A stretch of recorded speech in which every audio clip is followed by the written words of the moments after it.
Na ikiwa siku ya 4 mwezi wa 4 mwaka wa 2025, karibu katika taarifa za AGR News. Mimi ni Videlis Moshoge, na taarifa za leo tunaanza kutoka kaunti ya Kisii, mahali ambapo katibu wa chama cha Jubilee Jeremiah Kioni amejitokeza na kuwaongoza viongozi kutoka eneo la Gusii-Land kuzindua aliyekuwa waziri Dr. Fred Matiang'i kuwania urais mwaka wa 2027 kutoka kwa chama cha Jubilee. Viongozi hao wamekuja pamoja na kusema kwamba wanamzindua Dr. Fred Matiang'i kuwania urais na anaungwa mkono na viongozi tofauti kutoka kote nchini.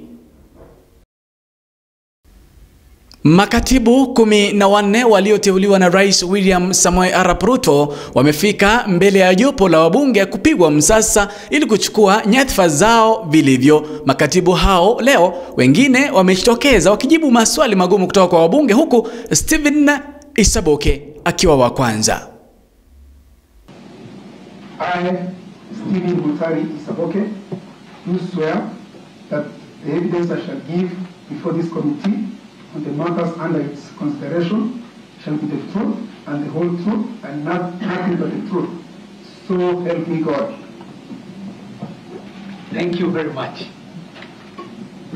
Now we know that your name is Mr. Stephen Isaboke. So you may take your position. Yeah.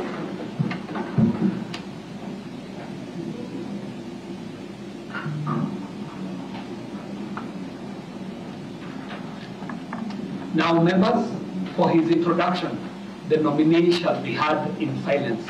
So, Mr. Isaboke, I cede the floor to you and make your introduction. Thank you, Chair, and the members of the esteemed committee.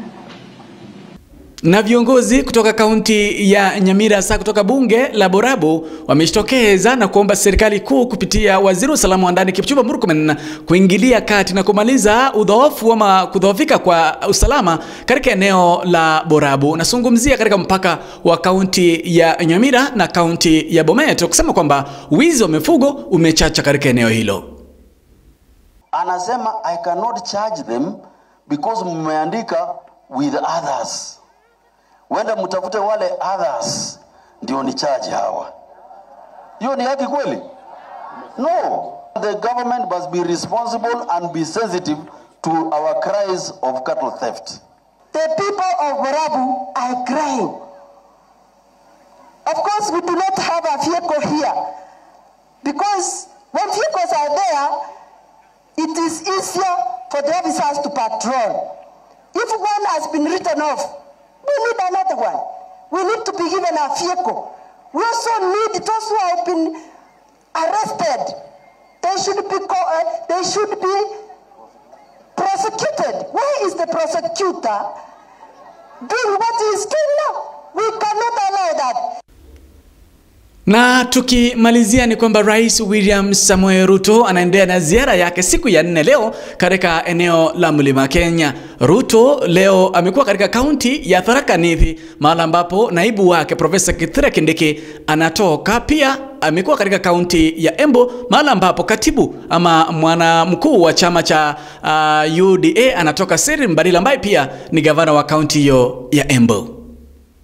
Pesa ambayo tunatoa kwa housing fund, nikasema comrades pia wapate makao mazuri, wajengewe hostels, sio hapa Tharaka University peke yake, lakini universities zetu zote zikiwemo TVET, because we want students to learn in an environment that is conducive for learning and that is in a place where it is safe for students, especially female students in universities.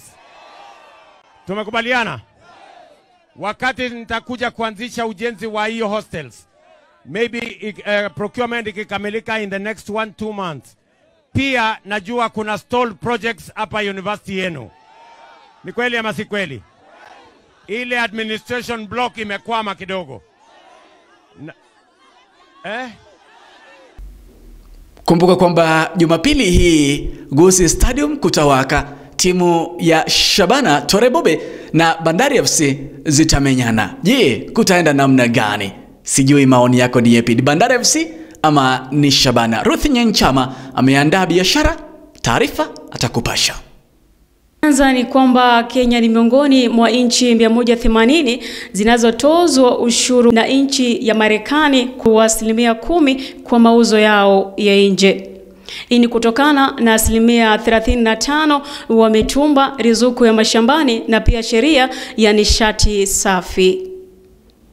Tunavyozidi kusonga ni kwamba mkurugenzi mkuu wa hesabu nchini amefichua kwamba wafanyakazi wengi wa umma bado hawajajifahamisha kuhusiana na mpango wa mikopo wa magari nchini. Ufichuzi huo ukionyesha kwamba basi milioni 315 ndizo pekee zilizotolewa katika hazina ya bilioni 4.